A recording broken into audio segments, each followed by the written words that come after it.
નમસ્કાર, અર્થ પડકાર ન્યૂઝમાં આપનું સ્વાગત છે। હવે જોઈએ આજના સમાચાર।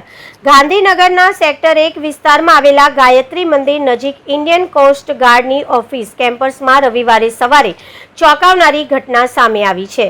ફરજ પર તૈનાત 43 વર્ષીય કોસ્ટ ગાર્ડ જવાન હસમુખભાઈ ચતુરભાઈ પ્રજાપતિએ અગમ્ય કારણસર પોતાની સર્વિસ રાઇફલથી પોતાને ગોળી મારી ગંભીર ઈજા પહોંચાડી।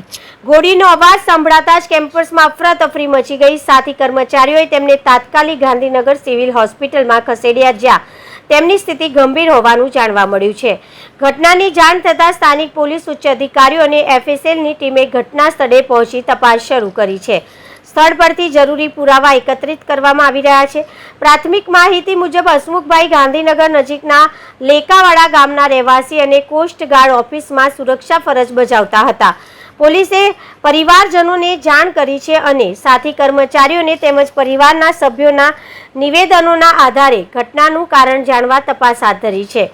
આ ઘટના પાછળનું કારણ હજુ સુધી સ્પષ્ટ થયું નથી। પોલીસે તમામ પાસાઓને ધ્યાનમાં રાખીને તપાસ કરી રહી છે। અર્થ પડકાર ન્યૂઝ, સત્ય સાથે સૌથી પહેલા।